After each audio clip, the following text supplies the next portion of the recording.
오늘은 생명체를 이루는 세포의 구조와 세포막을 통한 물질의 이동 과정을 알아보겠습니다. 동물과 식물의 구성 단계를 먼저 살펴보면 모두 공통적으로 세포, 조직, 기관, 개체의 단계로 이루어져 있습니다. 다만 차이점이 있다면 동물은 여러 기관들이 모인 기관계라는 단계가 있고 식물은 조직들이 모인 조직계라는 단계가 있습니다.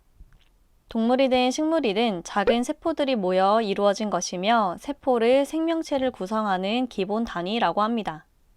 우리 몸에는 기능에 따라 다양한 모양과 크기를 가진 세포들이 존재합니다. 예를 들면 혈액 속에서 산소를 운반하는 적혈구는 납작한 원반의 모양이지만 세균을 잡아먹는 백혈구는 일정한 모양이 없습니다. 또한 생식세포 중에서 난자는 움직일 수 없지만 정자는 꼬리가 있어서 난자를 향해 움직일 수 있습니다. 신경을 이루고 있는 신경세포는 가지 모양의 돌기들이 서로 길게 연결되어 온몸에 자극과 반응을 전달할 수 있습니다. 동물의 몸을 구성하는 기본적인 세포의 구조와 기능을 간단히 살펴봅시다. 세포를 반으로 갈라서 단면적인 구조를 그려보면 먼저 둥근 공 모양의 핵이 존재합니다. 핵 안에는 DNA라고 하는 유전물질이 들어있으며 유전물질에는 우리 몸에 필요한 여러 가지 단백질을 합성하는 데 필요한 정보가 담겨져 있습니다. 핵 주변에는 구불구불한 관이 연결된 것과 같은 수포체가 있으며 핵과 수포체 주변에는 작은 알갱이 모양의 리보솜이 있습니다. 리보솜은 핵으로부터 유전 정보를 전달받아서 그 안에 들어있는 정보에 따라 몸에 필요한 여러 가지 단백질을 합성합니다. 수포체는 리보솜에서 합성한 단백질을 골지체로 운반하는데 골지체는 납작한 주머니가 여러 겹으로 포개진 것과 같은 구조이며 수포체에서 운반된 단백질을 막으로 싸서 세포 밖으로 분비합니다. 이런 과정으로 핵 속의 유전 정보가 리보솜에 전달되고 유전 정보에 따라 리보솜이 단백질을 만들면 수포체와 골지체를 거쳐 세포 밖으로 분비됩니다.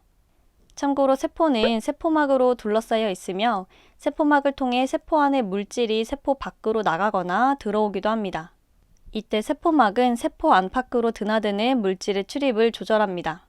또한 세포 안에는 둥근 막대 모양의 미토콘드리아가 있습니다. 미토콘드리아는 포도당을 분해해서 에너지를 얻는 세포 호흡이 일어나는데 몸에 필요한 여러 가지 에너지가 여기서 만들어집니다.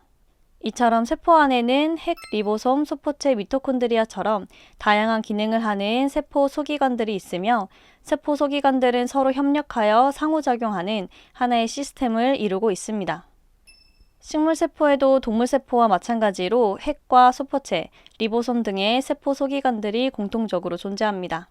다만 식물세포에는 초록색 알갱이 모양의 엽록체가 있어서 광합성을 통해 포도당을 만들 수 있으며 액포라고 하는 주머니 모양의 세포 소기관이 있어서 물이나 노폐물 등이 저장됩니다. 또한 식물세포는 세포막 바깥에 세포벽이라고 하는 단단한 구조물이 있어서 세포를 보호하고 세포의 형태를 유지할 수 있습니다. 세포는 세포막으로 둘러싸여 있으며 세포막은 세포 안팎으로 드나드는 물질의 출입을 조절합니다. 세포막의 구조를 자세히 살펴보면 인지질이라고 하는 물질이 반복적으로 결합하여 층을 이루고 있고 중간에 단백질이 박혀 있습니다. 이처럼 세포막은 인지질이 위아래로 이중으로 결합하여 층을 이루고 있고 사이사이에 단백질이 박혀 있는 구조인데 물질에 따라 세포막을 통과할 때 인지질 이중층을 통과하거나 또는 단백질을 통해 세포막을 통과합니다. 예를 들어 산소나 이산화탄소와 같이 크기가 작은 기체 분자들은 인지질 이중층을 직접 통과합니다. 반면에 포도당이나 아미노산과 같이 비교적 분자의 크기가 큰 물질은 인지질을 통과할 수 없어서 단백질을 통해 세포막을 통과합니다. 이렇게 물질에 따라 세포막을 쉽게 이동하기도 하고 이동하지 못하기도 합니다. 물질이 세포막을 통해 이동하는 것을 투과라고 하며 세포막처럼 모든 물질을 투과시키는 것이 아니라 선택적으로 투과시키는 성질을 선택적 투과성이라고 합니다. 물질이 인지질이나 단백질을 통해 세포막을 이동할 때 확산이라는 방법을 통해 이동합니다. 확산은 농도 차이로 인해서 물질이 이동하는 방법인데요. 예를 들어 어떤 물질이 세포 밖에는 농도가 높지만 세포 안에는 농도가 낮은 상태라고 해봅시다. 이렇게 세포막을 기준으로 물질의 농도 차이가 발생하면 농도가 높은 쪽에서 낮은 쪽으로 물질이 스스로 이동하면서 농도가 같은 상태가 됩니다. 이 상태를 평형 상태라고 합니다.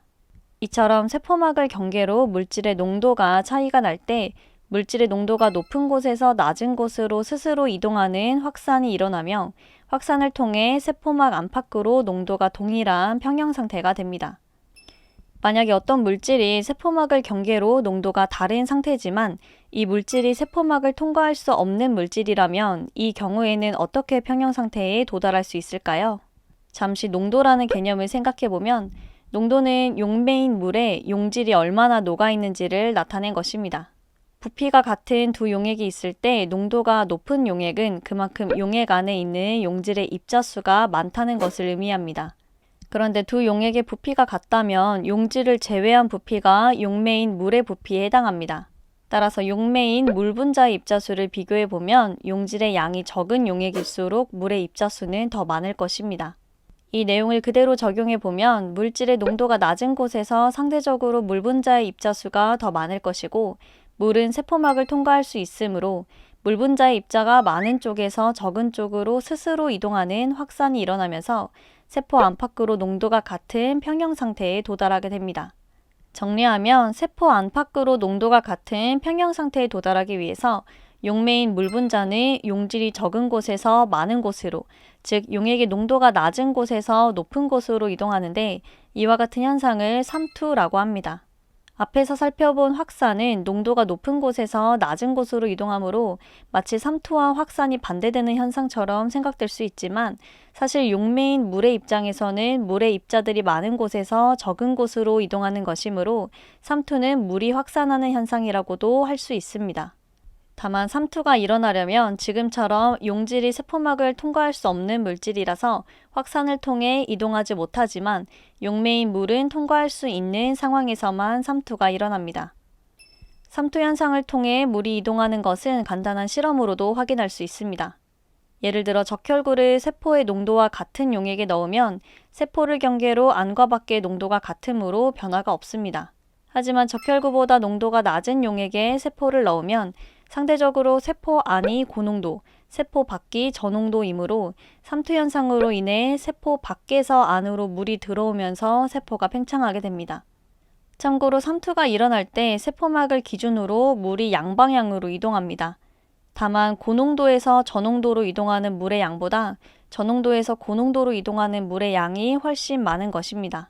반면에 세포보다 농도가 높은 용액에 넣으면 세포 안이 저농도, 세포 밖이 고농도이므로 삼투 현상으로 인해 세포 안에서 밖으로 물이 빠져나가면서 세포가 수축하게 됩니다.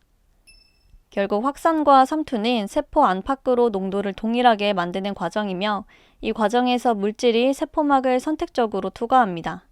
다만 확산은 용질이 이동하면서 세포 안팎으로 농도를 동일하게 만드는 것이라면 삼투는 용질이 이동할 수 없을 때 용매인 물이 용질이 많은 쪽으로 이동해서 농도를 동일하게 만든다고 생각하면 쉽게 이해할 수 있을 것 같습니다.